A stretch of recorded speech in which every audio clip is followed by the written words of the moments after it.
네, 어제 윤석열 신임 검찰총장이 취임했습니다. 국민이란 단어를 24번 사용하면서 국민을 위한 검찰을 강조했는데요. 자, 오늘은 법무부 장관 후보로 거론되고 있는 조국 청와대 민정수석도 교체됩니다. 문재인 정부 2기 사정 라인이 윤곽을 드러내고 있는데요. 이종근 시사평론가, 최진봉 성공회대 교수 두 분 패널과 얘기 나눠보겠습니다. 어서 오십시오. 안녕하세요. 안녕하세요. 네, 어제 윤석열 신임 검찰총장에게 임명장을 수여한 문재인 대통령, 살아있는 권력에도 눈치 보지 말라 당부했습니다. 윤 총장의 대답은 무엇이었을까요? 먼저 영상으로 보고 오겠습니다. 예, 검찰총장으로 임명되신 것 축하드립니다.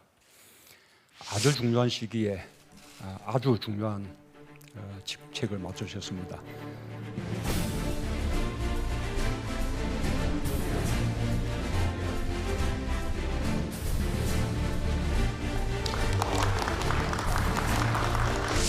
사람에 충성하지 않기 때문에 살아있는 권력에 대해서도 똑같은 자세를 해야 한다고 생각하기 때문입니다. 우리 청와대든 또는 뭐 정부든 또는 집권 여당이든 그런 자세를 임해 주시기를 바랍니다.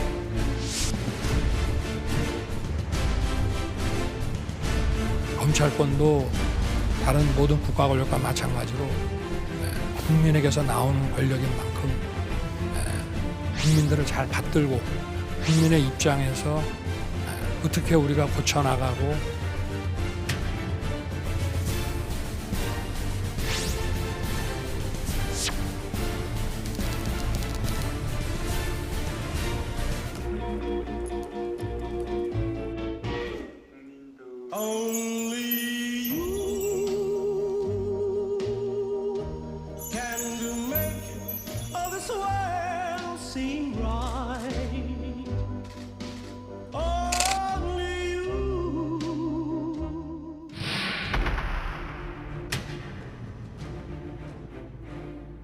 검찰의 앞길에 녹록하거나 쉬운 길이 없었습니다. 국민의 검찰로서 원칙에 입각해서 잘 걸어나갈 수 있도록 여러분들께서 정확하고 예리한 비판과 조언을 해주시길 부탁드리겠습니다.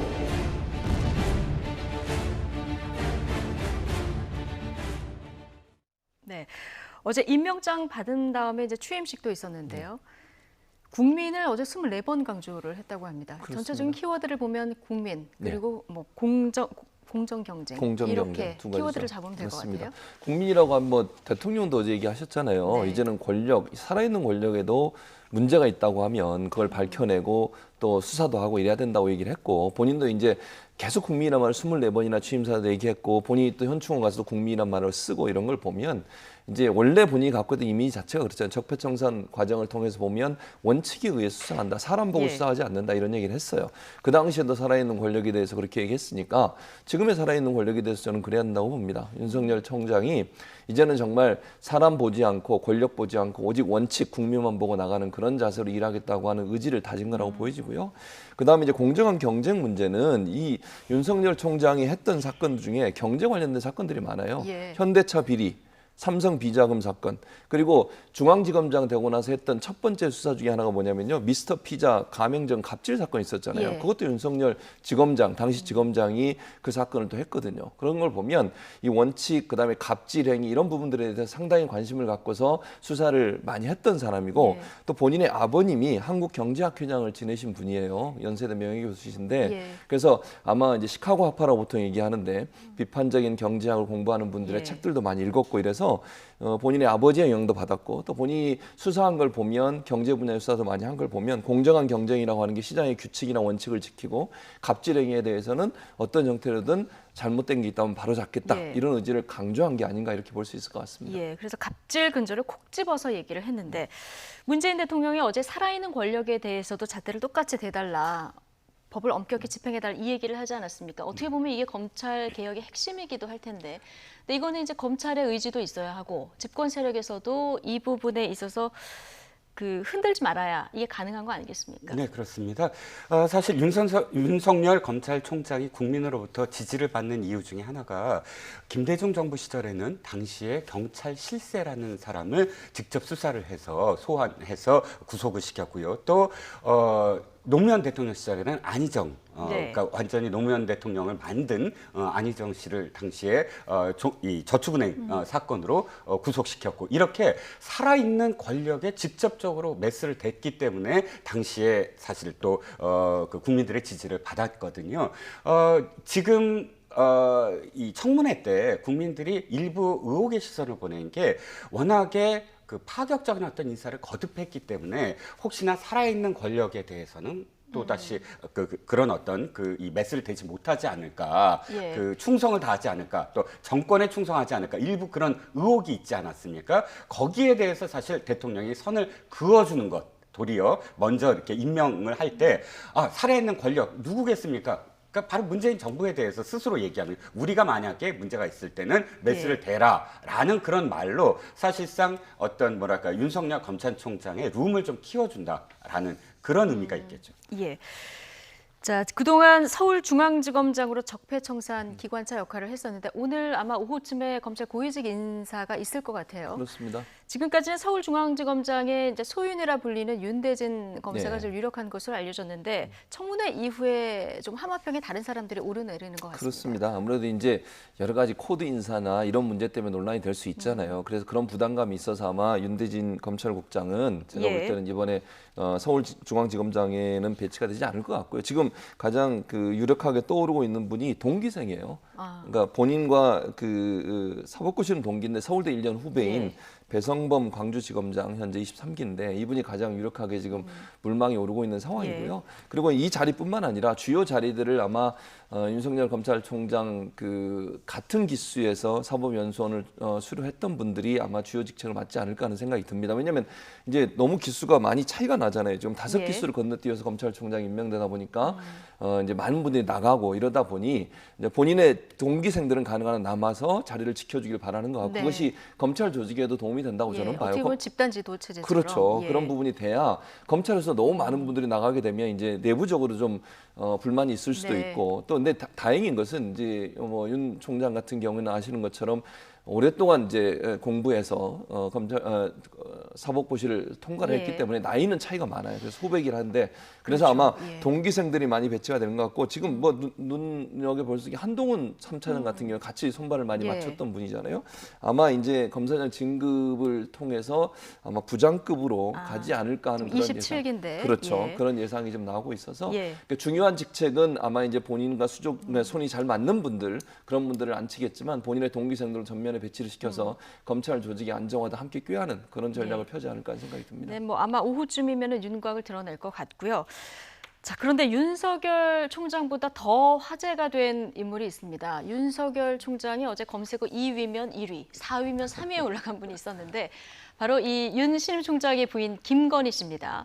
온 매무새를 가다듬어주고 차분히 내조하는 모습의 두 사람의 러브스토리까지 주목을 받고 있는데요. 차윤주 앵커가 관련 내용 전해드립니다. 오늘까지도 포털사이트 실시간 검색어 상위권을 오르내리는 이름, 김건희, 윤석열 신임 검찰총장의 배우자입니다. 가족의 헌신도 기억하자 문재인 대통령이 이런 제안을 하면서 어제 임명장 수여식에 배우자가 함께 참석한 겁니다. 문 대통령으로부터 축하 꽃다발을 받은 김건희 코바나 콘텐츠 대표. 윤 총장과 함께 청와대에 걸린 그림을 감상하고 윤 총장의 온 매무새를 가다듬으며 다정한 모습을 보입니다. 김 대표는 윤 총장이 만 52세이던 2012년 3월에 결혼했습니다. 12살이라는 나이차 때문에 화제가 되기도 했는데요. 지난 4월 한 언론과의 인터뷰에서 오래전부터 그냥 아는 아저씨로 알고 지내다가 한 스님이 나서서 연을 맺어줬다라고 결혼 뒷얘기를 밝혔습니다. 윤 총장은 사람들과의 만남에서 자신이 먼저 계산을 해야 직성이 풀리는 성격이라고 합니다. 그래서 결혼 당시에 통장에 든 2천만 원이 전 재산이었다는데요. 당시 김 대표는 윤 총장이 가진 돈도 없고 자신이 아니면 영 결혼을 못할 것 같다는 생각에 오히려 결혼을 결심했다고 합니다. 김 대표가 운영하는 코바나 컨텐츠는 까르띠에 소장품전을 비롯해서 앤디 워홀, 샤갈 등 굵직한 전시를 주로 기획하며 성장해 왔습니다. 윤 총장은 지난 3월 65억 9천여만 원의 재산을 신고한 바 있는데 이 중에 배우자인 김 대표의 예금이 49억여 원에 달하는 것으로 알려졌습니다. 네, 차윤정 기자가 정리를 해줬는데 능력, 재력 그리고 미모까지 다 겸비한 그야말로 부러운 이런 이력을 가지고 있는데 코바나 컨텐츠 대표 전시 기획을 전문으로 하는 어떤 본인의 일을 확실히 하고 있는 이런 인물입니다. 네, 좀 전에 차은지 앵커가 표현을 했지만 까르띠에 전시전이나 앤디 워홀, 그다음에 예. 샤가를 언급을 했습니다.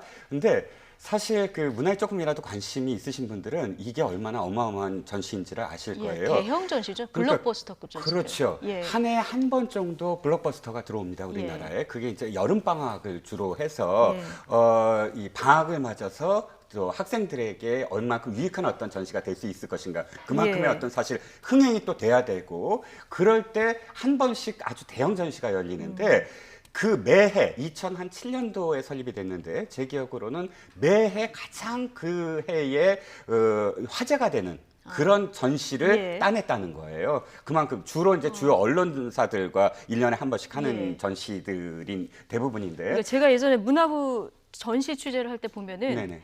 대형 전시할 때 보면 보험료만 해도 어마어마하거든요. 그렇죠. 예. 그것을 기획한다는 것 자체가 사실은 그만큼의 인맥이 필요하고 또 그만큼의 기획력이 필요하고 흥행, 상업성, 그러니까 흥행으로 성공을 해야 되고 여러 가지 어떤 조건이 있는데 지금 언급한 그런 모든 전시들은 이 화제로도 성공을 했지만 모두 다 흥행에 성공한 전시들이에요. 그렇기 때문에 지금 이 김건희 이 대표가 갖고 있는 어떤 재산, 재산의 형성 과정 뭐 이런 것들이 사실상 그 스스로의 어떤 능력이다라고 할 수도 있고요.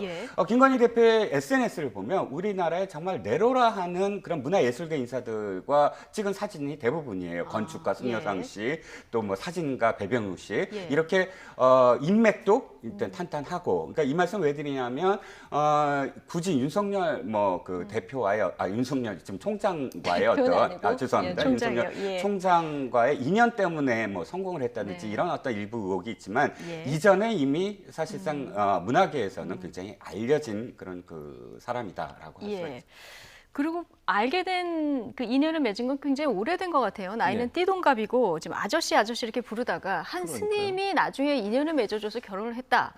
이런 러브 스토리가 또 알려지고 있어요. 그래서 눈길을 끌고 있는데 이제 스님은 본인은 스스로 못 하시니까 아마 이제 두 분을 맺어준 게 아닌가 생각은 드는데 어쨌든 좋은 일 하셨어요. 근데 그 두 분이 이렇게 아주 오래전부터 알고 지내는 걸 보면 어떤 인연인지 모르지만 두 사람이 아저씨라고 부르면서 그러니까 나이 차가 있음에도 불구하고 처음에는 아마 두 사람이 러브 스토리가 이어질 만큼의 그런 관계는 아니었던 것 같아요. 아저씨라고 부른 걸 보면. 그러니까 나이가 일단 차이가 있으니까 그렇게 호칭을 부를 수밖에 없잖아요. 그러면서 친근하게 됐고 이제 사실은 이제 그 김건희 씨도 그런 얘기를 하잖아요. 내가 아니면 이분은 결혼을 못 할 것 같다 이런 느낌이 들었고 스님도 아마 중간에서 그런 느낌이 들은 것 같아요. 세 분이 아마 공통적으로 하는 무슨 관심이 있든 아니면 취미생활이 같든 무슨 인연이 있겠죠. 그런 모임에서 알게 됐고 처음에는 그냥 일반적으로 아저씨 부르면서 친해졌다가 그러면서 이제 연인 관계로 발전하는 데는 아마 스님이 중요한 역할을 하신 것 같고 그런 점에서 본다고 하면 이게 뭐 단시간에 무슨 선을 보거나 아니면 짧은 시간에 만난 게 아니라 오랫동안 봐왔기 때문에 서로에 대해서 좀 잘 알지 않을까 하는 생각이 들어요.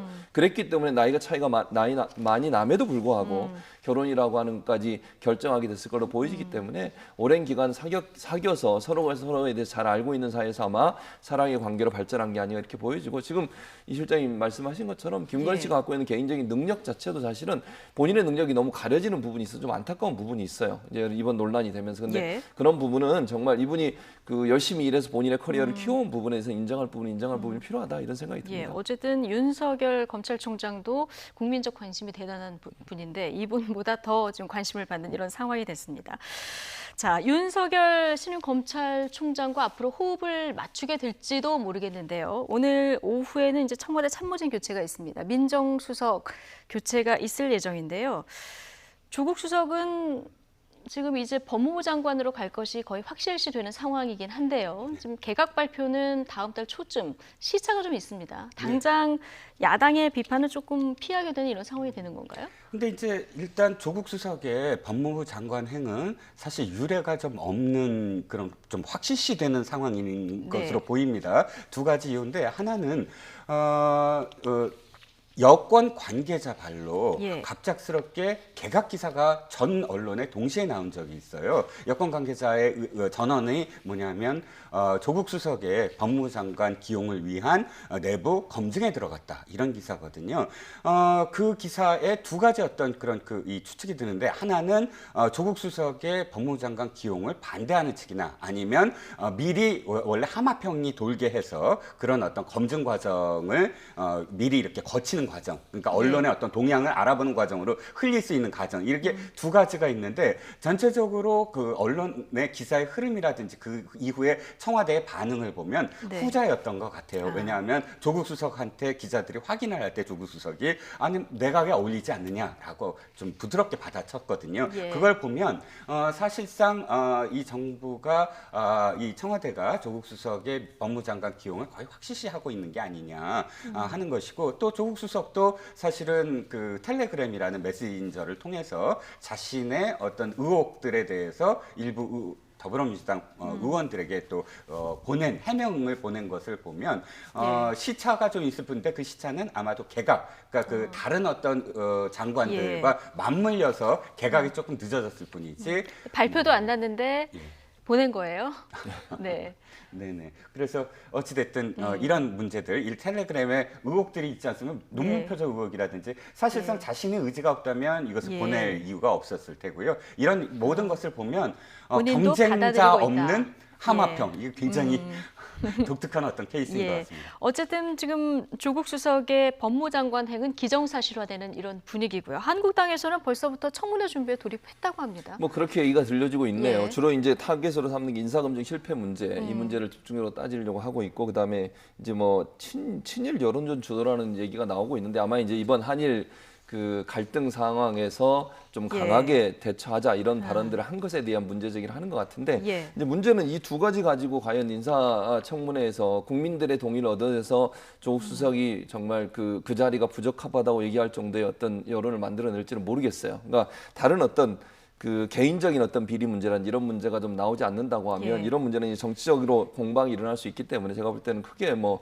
문제가 될 문제는 아니라고 저는 개인적으로 생각을 하고요. 그러나 이제 모르죠. 자유한국당이 또 뭐 여러 가지 준비를 하는 과정에 어떤 얘기가 나올지 모르니까 그런 부분은 이제 두고 봐야 된다는 생각이 들고 아무래도 이제 조국 수석에 대해서 자유한국당이 갖고 있는 생각 자체가 상당히 좀 부정적이고 또 강골이라는 이미지 때문에 상당히 거부감을 많이 갖고 있죠. 그러나 이제 그럼에도 불구하고 아마 현 정부 입장에서는 조국 수석이 검찰 개혁 그리고 검경 수사권 조정 문제 그리고 공수처에서 가장 상징적인 인물이지 않습니까?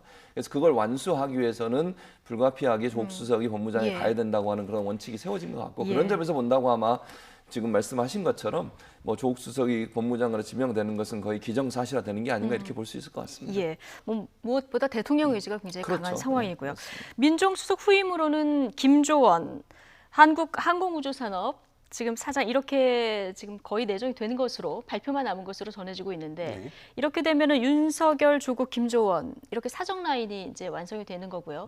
전임 보면 문무일, 박상기, 조국 이 조합보다 훨씬 더 좀 행동파로 꾸려지는 거다 이런 분석이 나오는데요. 네, 그렇습니다. 지금 이제 그 삼각 라인, 황금 조합이다 이렇게 언론에서 이야기하는 이유가 집권 후반기로 이제 접어들었을 때 동요하지 않는 그러니까 레임덕으로 빠지지 않고 정책 미리 아젠다를 국민들한테 약속한 것을 수행하기 위해서는 역대 정부의 그런 전철을 밟지 말아야 된다. 역대 정부는 언제나 집권 3년 차에서 4년 차 때 게이트가 벌어지고 검찰 수사가 이루어집니다. 그 과정을 보면 사실은 내부에서 언제나 제보가 들어갔거든요. 공직은 흔들리기 시작합니다. 왜? 바로 이제 레임덕에 들어가면 다음 정권이 누가 될 것이냐의 줄서기에 돌입하고 공무원들은 이것이 늘 어느 정부에나 되풀이되었던 어떤 상황이거든요. 그랬을 때 김조원 이 민정수석을 내정한 이유가 바로 김조원 사장은 항공우주산업 사장은 감사원 출신이에요. 감사원 사무총장 출신이고 옛날 노무현 정부 시절에 청와대에서 공직기관 비서관을 했거든요. 그 당시에 문재인 민정수석이 눈여겨봤을 겁니다. 아, 공직기관 예. 비서관으로서 어떻게 했는지, 그리고 감사원, 더불어민주당에서 당무감사원장까지 했고, 이런 모든 것들이 공무원들이 기강을 바로잡는 데는 이 사람이 예. 적격이다. 집권 후반기의 레임덕을 다시 되풀이하지 않기 위해서. 그러니까 공직기강은 김조원 민정수석이 하고, 그 다음에 검찰개혁은 조국. 예. 법무장관, 뭐 아직 내전 안 됐습니다만, 그리고 검찰총장이 마지막에 그런 어떤 적폐라든지 이런 것들을 한다면 삼각편대로서 집권 후반기의 레임덕을 막을 수 있다. 이게 네. 지금 계산이 아니겠느냐 하는 예. 거죠. 뭐 언론에 여러 가지 이제 평가들이 벌써부터 나오고 있는 상황이고요. 뭐 기대와 우려가 동시에 나옵니다만은 조국 법무장관 청문회가 만약에 열리게 되면 국회가 또 한 번 상당히 시끄러워질 것 같다 이런 생각은 듭니다. 다음 주제로 넘어가겠습니다. 지금 일본의 경제 보복, 뭐 중국, 러시아 독도 도발 그리고 뭐 북한의 미사일 발사까지 어제 있어서 한반도 정세가 굉장히 시끄러운 이런 상황인데요. 그렇죠. 지금 야당과 여당의 뭐 메시지 방점은 조금 다르게 나오는 것 같은데 지금 야당에서 안보 관련해서 원포인트 국회를 열자 이렇게 제안을 한 상황입니다. 예. 여당에서는 조금 뜨뜻미지근 하긴 했는데 예. 추경안하고 연계를 하면은 가능할 수도 있을 것 같아요. 저는 가능하다고 봐요. 예. 근데 물밑에서 저는 충분히 논의가 될 수 있다고 보고 추경안이 중요하잖아요. 지금 예. 경제가 어렵고 한일 관계가 이렇게 악화되면서 경제가 더 어려워졌어요. 그러면 빨리 추경을 통과시켜서 우리 경제를 좀 활성화시킬 수 있는 계기를 만들어야 되고 또 자체적으로 어떻게든지 우리가 재료나 재료들을 만들어낼 수 있는 기술도 개발을 해야 되고요. 예. 수입선 다변화도 해야 되고 이런 일들에 돈이 들어갈 때가 많이 있잖아요. 이런 부분들을 좀 적극적으로 할 수 있도록 야당이 좀 협조를 했으면 좋겠다는 생각이 들고 예. 안보 문제 물론 그게 정말 지금 자유한국당 입장을 약간 바꿨어요. 그러니까 국방부 장관 해임안 처리가 아니다. 이거는 그냥 안보 문제에 대해서 논의해보자. 이런 차원에서 국회를 열자고 하면 그거는 뭐 민주당 입장에서 일정 부분 뭐 협의해서 받아들일 수 있다고 생각이 들어요. 꼭 국방부 장관 해임안을 처리해야 된다. 이런 주장이 아니라고 예. 하면 그런 차원에서는 충분히 저는 논의가 될 수 있다고 보고 예. 국회가 국민 앞에서 정말 열심히 일하는 모습 보여준다는 점에서는 이 두 가지가 함께 좀 잘 이루어졌으면 좋겠다는 생각이 들어요. 너무 자기들 주장만 하다가 이거 물 건너 가거나 아니면 시기를 자꾸 실기를 해서 실제적으로 효과를 낼 수 있는 부분들을 좀 막는 이런 행위를 안 했으면 좋겠고요. 네. 그런 차원에서 본다고 하면 여야가 좀 머리를 맞대고 서로가 정쟁의 요소 좀 빼고 그리고 국민을 위해서 뭘 할 수 있을까 하는 부분들에 좀 고민을 많이 해서 예. 추경 예산도 통과 좀 시키고 그리고 좀 필요하다면 안보 관련해서도 원포인트 국회 열어서 논의할 내용이 있으면 논의하고 이런 부분도 충분히 저는 협의하고 협상할 가능성은 있다 이렇게 보여집니다. 지금 뭐 안보 때문에 국민들이 굉장히 불안하긴 한데 국회에서는 계속 뭐 같이 불안하다고는 하는 다른 목소리가 나오니까 국민들이 보기엔 더 불안한 이런 상황이 반복되고 있거든요. 지금 나온 그 안보국회 원포인트 안보국회하고 추경하고 맞물려서 국회가 좀 정상화되는 이런 계기가 될 수 있을까요? 저는 이렇게 봅니다. 일단은 한국당에도 명분은 줘야 된다는 거예요. 한국당은 어쨌든 이 한국당이 지지하는 어떤 예. 그런 지지자들도 있고, 그랬을 때 한국당이 사실은 조금씩 지금 후퇴하고 있거든요. 이 직전이 정경도 국방장관 해임안 결의안 올리자. 그러면 그게 이틀이 걸려요. 상정하고 나서 본회의를 2번 열어야 되거든요. 지금 안보 관련 국회를 열자는 건 지금 좀 전에 교수님도 말씀하셨지만 무엇인가를 하겠다라고 고집하는 어떤 상황은 아니에요. 그렇다면 최소한 이 정도 안보는 사실 굉장히 중요하잖아요. 독도 영공에서 3국의 그 공군기가 일본, 러시아, 중국의 공군기가 물론 카디스에서 머물렀지만 물론 러시아는 또 독도 영공을 침해했지만 예. 이런 상황들 속에서 사실 안보 관련 국회를 열겠다 하는 것 자체가 받아들여질 수만 있다면 최소한 추경안을 처리하는 과정으로 넘어갈 수 있는 한국당에 조금의 명분을 줄 수 있는 그런 기회다라고 평가를 할 수가 있죠. 뭔가 명분을 주고 추경도 처리하고 여기서 좀 접점을 찾았으면 좋겠다 얘기를 해주셨는데요. 지금 야당에서는 지금 안보 불안이 정부가 무능해서 그렇다 이런 비판을 지금 계속하고 있는 상황인데요. 그 부분이 여론조사에서 반영이 됐을까요? 오늘 나온 갤럽 여론조사 결과 잠깐 보시겠습니다. 네, 문재인 대통령 직무 수행 평가를 보면요. 긍정 평가 변함이 없고 부정 평가는 2%포인트 정도 내려간 이런 상황입니다. 그리고 긍정 평가 이유들을 조금 보면 1위가 외교를 잘해서 이런 내용이고요. 근데 부정 평가로 가보면 또 2위가 외교 문제거든요. 왜냐하면 이게 지지층 때문에 그렇다고 저는 봐요. 지지층 때문에 그런 그렇게 거다. 예. 그 외교에 대해서 긍정적인 평가가 올라간 것은 저는 이제 그 일본 관련해서 일본에 관련된 정부의 입장이 좀 강경한 입장을 보이고 있잖아요, 지금. 물론 저는 감정적으로 대응하는 건 아니라고 봐요. 그러나 네. 강경하게 우리의 입장을 잘 얘기하고 주장하는 건 저는 반드시 필요하다고 봅니다. 감정적 대응이 아니라 이성적이고 합리적 대응을 하면서 강경하게 우리 입장을 대변하는 것은 당연히 필요한데 그런 부분들이 국민들로부터 일정 부분 지지를 얻었다고 봐요. 예. 반대로 그럼에도 불구하고 부정평가에서 이게 들어간 이유는 결국 이제 문재인 대통령을 지지하지 않는 그런 이제 자유한국당 지지층에서 일정 부분 이런 반응을 보였다고 보여지고 또 최근에 러시아 항공기가 들어오고 이러면서 여러 가지 문제가 한꺼번에 지금 네. 터지고 있는 거 아니겠어요? 북한도 지금 미사일 발사하고 이렇게 되다 보니까 결국 거기서 일정 부분 작용한 것 같은데 그럼에도 불구하고 외교가 잘했다고 하는 부분이 큰 폭으로 상승했다고 하는 것은 자유한국당이 눈여겨볼 필요가 있다는 생각이 들어요. 예. 왜냐하면 잘못하면요, 저는 자유한국당의 친일 프레임에 갇힐 수도 있어요. 네. 그러니까 정부를 비판하는 건 충분히 저는 필요하다고 봅니다. 만약에 정부가 잘못한 부분이 있거나 이런 부분을 이렇게 하세요라고 비판적 입장을 취하는 것은 있을 수 있고 저는 그래야 된다고 봐요. 다만 그것이 일본의 잘못된 부분을 지적하면서 같이 가야 되는데 그런 부분들이 자꾸 없어지면서 우리 정부의 잘못된 부분만 지적하게 되면 이게 여론전에 있어서는 친일 프레임에 갇힐 가능성이 있다는 예. 거예요. 그런 부분들이 제대로 예를 들어서 일본이 지금 우리한테 하는 행동이 얼마나 잘못된 부분이 하는 부분도 함께 비판하고 일본의 행동에 대해서 따끔하게 우리의 국회의원으로서 우리나라 국회의원으로서 할 말을 하면서 이런 부분은 이렇게 하면 좋겠다라고 정부에게 조언도 하고 정부가 혹시 잘못한 부분이 있으면 비판도 하는 이런 모습을 보여줘야 되는데 너무 공격 포인트가 정부의 예. 청와대에 이렇게 집중돼 있다 보니까 이게 친일 프레임에 갇힐 가능성이 있거든요. 심지어는 보수 진영적인 나이 드신 분들 같은 경우에는 예. 이런 행위에 대해서 비판적인 입장을 보이는 경우도 있다는 것을 꼭 명심하셔야 될 거로 생각이 네. 됩니다. 한국당이 여론조사를 좀 잘 봤으면 좋겠다 이런 조언도 해주셨는데 이게 여론조사에 실제 좀 반영이 되는지 정당 지지율도 한번 보고 올까요? 이번 주 갤럽 여론조사 결과 정당 지지율 보면 민주당과 한국당이 둘 다 1%포인트씩 빠진 이런 상황입니다. 바른미래당이 1%포인트 정도 올랐고요. 우리공화당 1% 정도 계속 이제 이 표 위에 이름을 올리고 있는 이런 모습이네요. 내일이 총선이라면 어디에 투표하겠느냐 이 질문에도 정당 지지율하고 비슷하게 나온 이런 상황인데 이 정당 지지율의 큰 흐름에는 뭐 변화가 없는 것 같고요. 오히려 총선 앞두고 지금 한 자릿수 야당들이 어떻게 될지 이 부분이 좀 주목이 되는데요. 네, 그렇습니다.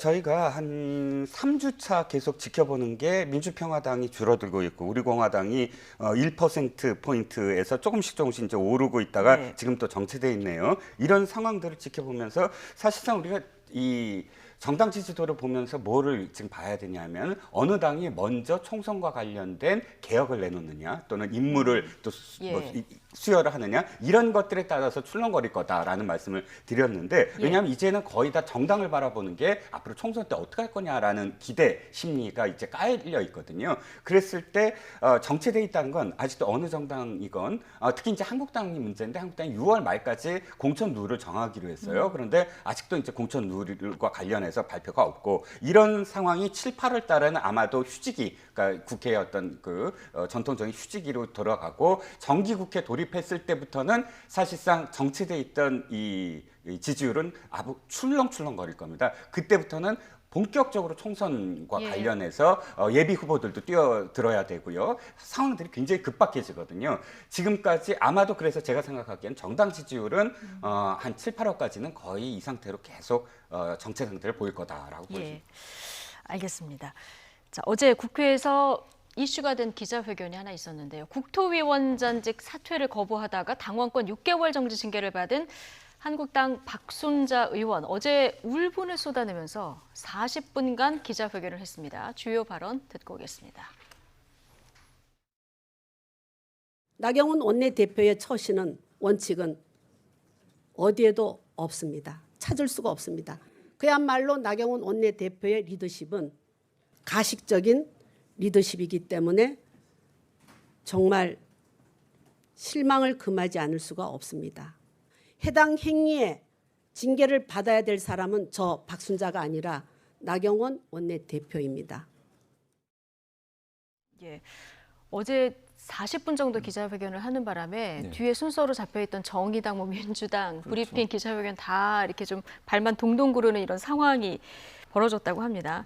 근데 어쨌든 지금 박순자 의원 나경원 원내대표가 자신이 입원한 병원까지 찾아와서 사퇴 압박을 했다. 그래서 그렇죠. 징계를 받아야 할 건 오히려 나 원내대표다. 이렇게 공개적으로 비난을 했습니다. 그렇습니다. 그 자리에서 또 무슨 얘기까지 했냐면 이제 공천권에도 영향을 줄 수 있다 이렇게까지 얘기했다는 거예요. 그러면서 이제 강력하게 비판을 했는데 본인의 주장은 이거예요. 김성태 원내대표 시절에 이미 합의를 봤다.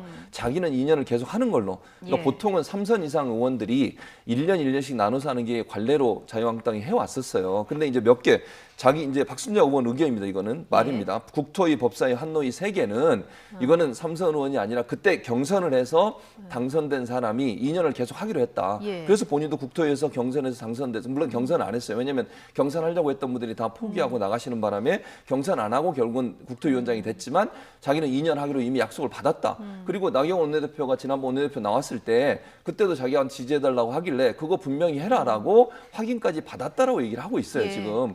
근데 나경원 원내대표는 여기에 대해서 이제 전혀 아직까지는 발언을 하지 않고 있거든요. 예. 그리고 이번에도 마찬가지예요. 나경원 원내대표가 와서 자리 내놔라 했을 때 그럼 자기가 물러서서 양보해서 그럼 경선하게 해달라. 최소한. 자기가 2년 하기로 이미 약속 받았지만 그게 아니라고 하면 최소한 이번에 그럼 경선을 통해서 하자 예. 그러면 그랬는데 나경원 원내대표가 그것마저도 받아들이지 않았다. 이러면서 지금 이건 지도력의 예. 부재고 잘못된 지도력에 영향력을 행사하는 것이다 이렇게 비판을 하고 있습니다. 예.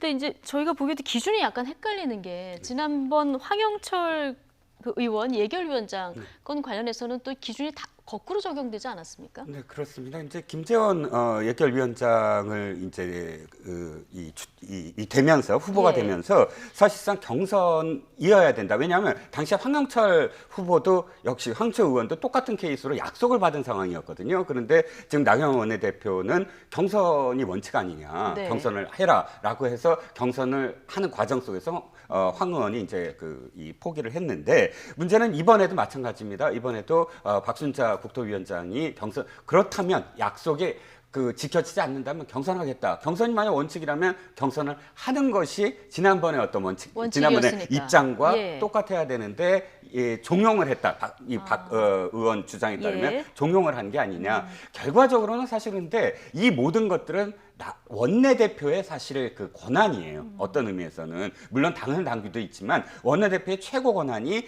상임위원장을 어떻게 하느냐를 결정하는 것. 그것이 원내대표의 권한이거든요. 예. 그런데 박순자 국토위원장이 저렇게까지 지금 반발을 한다는 건 지금 당에 명이 서고 있지 않다. 예.